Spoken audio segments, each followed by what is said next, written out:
Our next speaker is track and field sprinter Daniel Saunders, a junior majoring in criminal justice. His hometown is Denver, Colorado. While attending Randolph-Macon Academy, he was the 1989 Virginia State Champion in the 100, 200, and 400-meter dashes.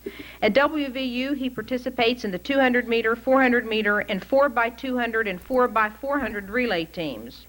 I agree with his coaches who say that he has a good work ethic because I know the amount of time that he has devoted to the speech that you are about to hear. The title is Why Racism?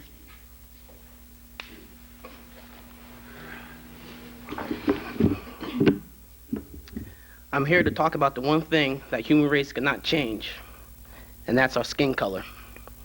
It shouldn't matter whether you're African American, Indian, Korean, white, or mulatto, or any of the other many races. We all need to come together.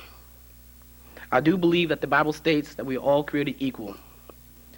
No man, no woman should ever believe that he or she is better than another human being because of their skin color. I believe that there is no room for racism, yet I see racism every day, and I encounter racism every day. My belief is that racism starts in the household. Boys grow up to be men, girls grow up to be women. But along the way, their parental influences play a vital role in their thoughts and choices. My goal is to reach out to younger kids, college students, and even the adults of today's society. I know that people come in all shapes, sizes, and colors, and they're all unique in their own separate ways. However, it's what's inside that counts. I'm here to speak about racism and tell you how it's changed my life. My story might not touch any of you, it might touch a few of you, but it's a few that I reach that will make a difference. I'd first like to speak about the two people who have made a difference in my life, and that's my parents, Mr. and Mrs. Saunders. If it were not for them, I might not be standing here today. I might have been put in a foster home, an adoption agency, or even with a different family. I'm one of the lucky ones. I was adopted by two people who care. Two people who are not concerned about my race or my skin color.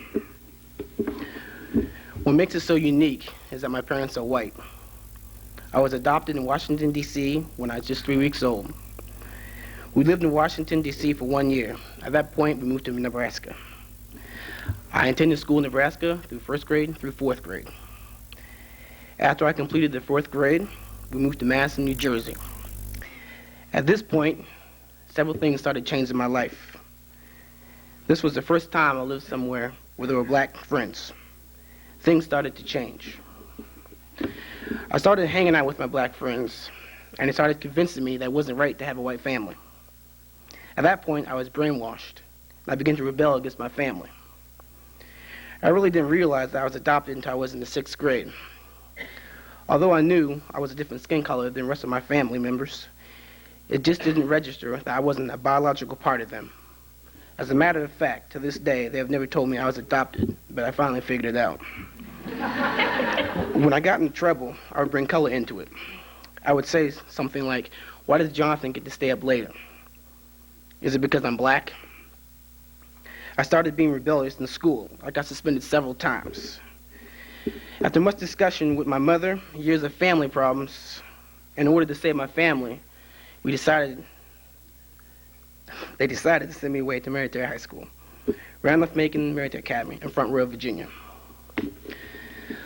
Their policy is that for the first year, I could call home only on weekends, but I couldn't go home on weekends.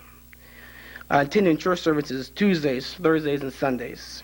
There were no birthdays, no celebrations, nothing with your family. Soon I began to realize the importance of my family. I attended that school for 4 years, and you better believe at $10,000 a year, the discipline worked. I learned to respect myself, I learned to respect others, and most importantly, I learned to respect my family. Now I'm a junior attending WVU. Slowly but surely, I'm growing up. I realize how lucky I am to be adopted into a loving and caring family. Although they are not my biological parents, I consider Mr. and Mrs. Saunders to be my real parents. To me, parents are people who provide things like shelter, food, clothing, and most importantly, love.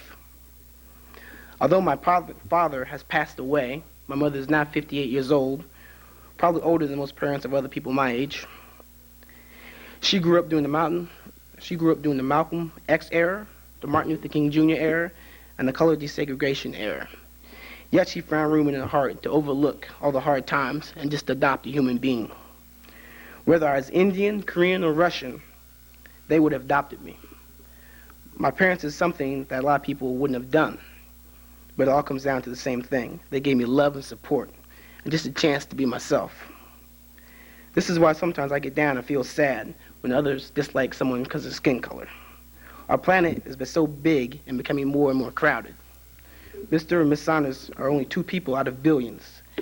They saw a little boy who needed love, a home, and that's what I received all my life. We all need to come together. We all can come together. Just remember what the Lord said.